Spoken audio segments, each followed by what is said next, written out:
Hello friends, welcome to our channel. In this video we will learn about Python interview questions and answer. Before start, if you are new in our channel, so please subscribe our channel and don't forget to hit the bell icon for getting more updates. So let's start. Question number first. What is Python? Python is a high-level object-oriented programming language with unified semantics designed primarily for developing apps and web. It is the core language in the field of rapid application development (RAD), as the offers options such as dynamic binding and dynamic tapping. Question number second. What are the benefits of Python? The benefits of Python are as follows. Speed and productivity. Utilizing the productivity and speed of Python will enhance the process control capabilities and processes strong integration. Extensive support for libraries. Python provides a large standard library that includes areas such as operating system interface, web service tools, internet protocols, and string protocols. Most of the programming tasks are already being scripted in the standard library, which reduce effort and time. User-friendly data structures. Python has an inbuilt dictionary of the data structures that are used to build fast, user-friendly data structures. Extensive of third-party modules. The presence of third-party modules in the Python package index PYPI, which make Python capable to interact with other platforms and languages. Easy learning. Python provides excellent readability and simple syntax to make it easy for beginners to learn. Question number third. What are the key features of Python? The following are the significant features of Python, and they are: interpreted language. Python is an interpreted language that is used to execute the code line by line at a time. This makes debugging easy.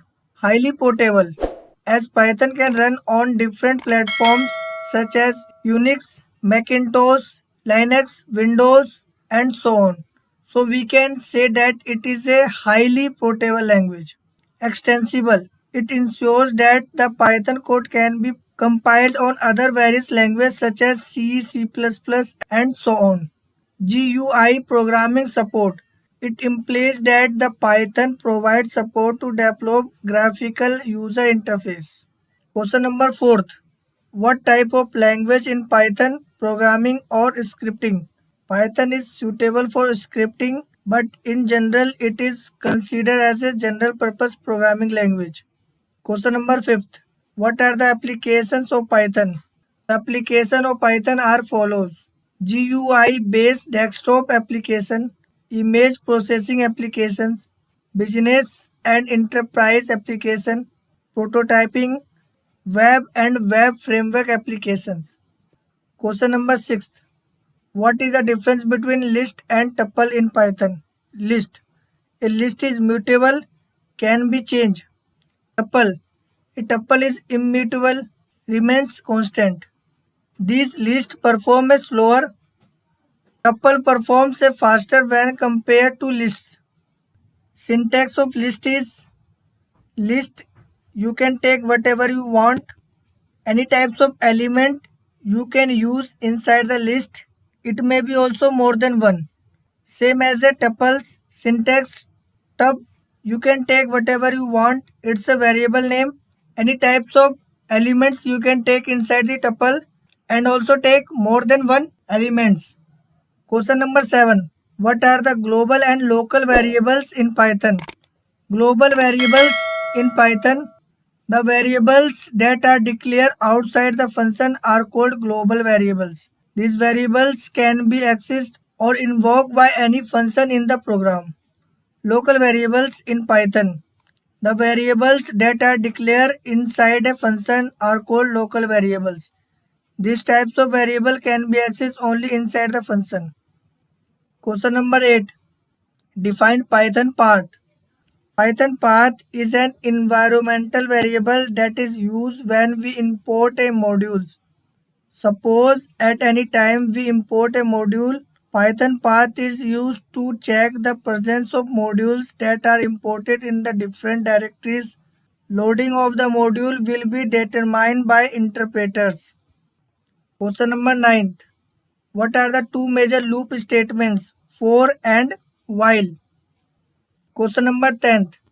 What do you understand by the term PIP8? PIP8 is the Python latest coding and it is abbreviated as Python Enhancement Proposal. It is all about how to format your Python code for maximum readability. Question number 11. How memory management is done in Python? In Python, memory management is done using private heap space. The private heap is the storage area for all the data structures and objects. The interpreter has access to the private heap and the programmer can't access this private heap. The storage allocation for the data structures and objects in Python is done by the memory manager. The access for some tools is provided by Core API for programmers to code. The built-in garbage collector in Python is used to recycle all the unused memories so that it can be available for heap storage area. Question number 12. Java versus Python. Function, Java and Python. Coding. In Java, we need to write a long code to print something. In Python, coding is a simple and smaller when compared to Java. Syntax. In Java, we need to put a semicolon at the end of the statement and also code must be placed in curly brackets. Whereas in Python, indentation is mandatory as it improves the readability of the code. Dynamic. In Java, we need to declare the types of each variable. In this case, code are dynamically typed and it is also known as a duck typing. Easy to use. Java is not easy to use because of its larger coding. In Python, it is easy to code and perform very easily. Database. Java Database Connectivity JDBC is more popular and used most commonly. In Python, database access layers are weaker when compared to Java. Question number 13. Define modules in Python. Modules is defined as a file that includes a set of various functions and Python statements that we want to add in our application. Question number 14. What are the built-in types available in Python? The built-in types in Python are as follows: integer, complex numbers, floating point numbers, strings, built-in function. Question number 15. What are Python decorators? Decorator is the most useful tool in Python as it allows programmers to alert the change in the behavior of the class or function. Question number 16. How do we find bugs and statistical problems in Python? We can detect bugs in Python source code using a static analysis tool named PyChecker. However, there is another tool called PyLint that checks whether the Python modules meet their coding standard or not. Question number 17. Define string in Python. String in Python is formed using a sequence of characters. Value once assigned to a string cannot be modified because they are immutable objects. String literals in Python can be declared using double quotes or single quotes. Question number 18. What do you understand by the terms namespace in Python? A namespace in Python can be defined as a system that is designed to provide a unique name for every object in Python. Types of namespace that are present in Python are local namespace, global namespace, built-in namespace. Question number 19. Define iterators in Python. In Python, an iterator can be defined as an object that can be iterated or traversed upon. In another way, it is mainly used to iterate a group of containers elements the same as a list. Question number 20. Define slicing in Python. Slicing is a procedure used to select a particular range of items from sequence types such as a strings, list, and so on. Question number 21. Define package in Python. in Python package are defined as a collection of different modules. Question number 22. Define the terms lambda. Lambda is a small anonymous function in Python that is often used as an inline function. Question number 23.